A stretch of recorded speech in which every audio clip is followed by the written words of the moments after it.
वहाँ तो कोई दल है ही नहीं। मैं मुख्यमंत्री तो मैं मुख्यमंत्री, तो ये आपसी लड़ाई है मुख्यमंत्री की, तो उनकी बात है। हमारे यहाँ तो कोई लड़ाई नहीं है। हमारे यहाँ तो एक नेता है माननीय नीतीश जी, उनके नेतृत्व में हम लोग चुनाव लड़ रहे हैं। कांग्रेस के राज में कितना जनगणना हुआ, अलग अलग जाति का जनगणना होता था, एसी और एसटी का।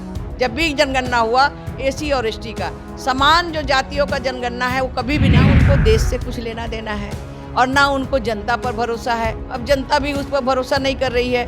यहाँ तो कांग्रेस के लोग, यहाँ तो इन लोगों ने हमेशा क्वेश्चन मार्क लगाया।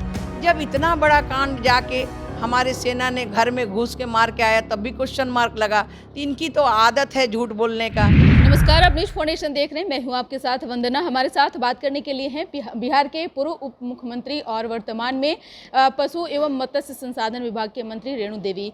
कैसे देख रहे हैं, लगातार महागठबंधन में एक तरफ बैठकें हो रही है, लेकिन कांग्रेस के दल जो हैं वो तेजस्वी यादव को मुख्यमंत्री मानने को तैयार नहीं है। देखिए भैया, महागठबंधन जो है वो दलदल है, उसमें कोई दले नहीं है। अब जबरदस्ती हम बना लिए गठबंधन, तो थोड़े गठबंधन होने वाला है। वहाँ तो कोई दल है ही नहीं। मैं मुख्यमंत्री तो मैं मुख्यमंत्री, तो ये आपसी लड़ाई है मुख्यमंत्री की, तो उनकी बात है। हमारे यहाँ तो कोई लड़ाई नहीं है। हमारे यहाँ तो एक नेता है माननीय नीतीश जी, उनके नेतृत्व में हम लोग चुनाव लड़ रहे हैं। इसलिए वो दलदल में जो जाएगा वो दलदल में फंसेगा। वहाँ कोई नेता नहीं है और ना कोई वहाँ पर कोई वजूद है लोगों का।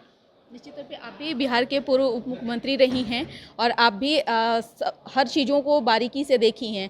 जिस तरह से जातिगत जनगणना को लेकर विपक्ष अपना राग अलाप रहा है और अपना क्रेडिट देने में लगा हुआ है। देखिए, सबसे बड़ी बात है कि विपक्ष को कभी शर्म तो आता ही नहीं है, क्योंकि जनगणना के बारे में कभी भी 15 साल तक उनके पिताजी थे, कितना जनगणना हुआ। कांग्रेस के राज में कितना जनगणना हुआ, अलग अलग जाति का जनगणना होता था, एसी और एसटी का। जब भी जनगणना हुआ एसी और एसटी का, समान जो जातियों का जनगणना है वो कभी भी नहीं होता था। और समान जाति का जनगणना कब हुआ?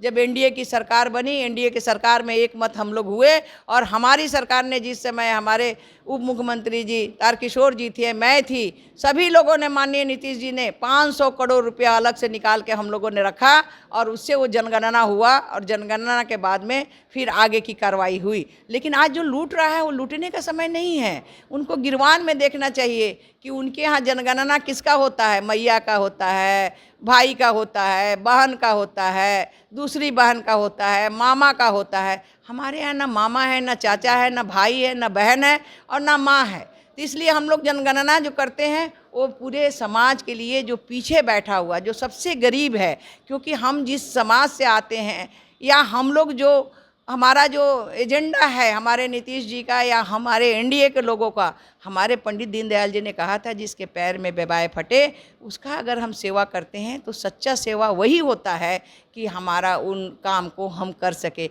और आज वही माननीय नीतीश जी भी कर रहे हैं कि हम लोगों ने सब मिलके, जो गरीब है आज 2-2 लाख रुपया उनको मिल रहा है बिजनेस करने के लिए। जो अभी भी गन्ना में जो आए हैं, अभी 40,000 तक लोगों को मिल चुका है। तो ऐसे लोग जो इच्छुक है, निश्चित रूप से अपना रोज़गार करेंगे, निश्चित रूप से काम करेंगे। तो हम ईमानदारी से काम, और आज भारत की सरकार ने जो निर्णय लिया है वो बहुत ही सराहनीय, बहुत ही हम सभी लोगों का जो है उनको धन्यवाद देते हैं। माननीय अपने नेता नरेंद्र मोदी जी को, अमित शाह जी को, पूरे उनकी टीम को, कैबिनेट को, और माननीय नीतीश जी को, जिन्होंने इस बात को रखा है कि पूरे देश में आज जो है गरीबी, हर सरकार में, हर स्टेट में जो गिनती होगा उसमें दूध का दूध और पानी का पानी, वो भी नहीं रखा है कि 5 साल में हम करेंगे। वो भी कहें कि हम 1 साल के भीतर इसका जो है हम गिनती करके बता देंगे। और उससे जो साफ होगा कि जो गरीब है उनको काम करने में, जो हम कहते हैं कि सबका साथ, सबका विकास, सबका प्रयास के ऊपर हम काम करते हैं, आज वही काम हो रहा है। और आने वाले समय में हमारे सभी गरीब लोग आगे बढ़ेंगे। बहुत बहुत धन्यवाद। एक और सवाल है कि पहलगाम में हुए घटना को लेकर विपक्ष जो है केंद्र सरकार की साजिश बता रही है, कैसे देख रहे हैं? देखिए, उनको तो भैया ना देश से लेना कुछ है, उनको देश से कुछ लेना देना है, और ना उनको जनता पर भरोसा है। अब जनता भी उस पर भरोसा नहीं कर रही है। यहाँ तो कांग्रेस के लोग, यहाँ तो इन लोगों ने हमेशा क्वेश्चन मार्क लगाया।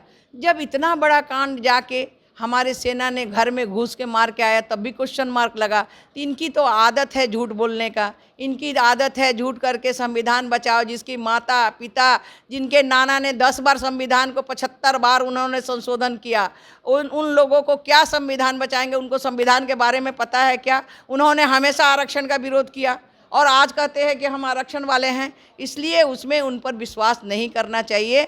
और देश की जनता एक सुर से खड़ी है, सारा पार्टी खड़ा है, इसलिए हम उसका बदला जो है निश्चित रूप से लेके ही रहेंगे। ये बदला ख़त्म होने वाला नहीं है। बहुत बहुत शुक्रिया बात करने के लिए। तो आपने सुना कि क्या कुछ कहना था बिहार के पूर्व मुख्यमंत्री रेणु देवी का। अपना ओपिनियन जरूर कमेंट बॉक्स में दीजिएगा। धन्यवाद।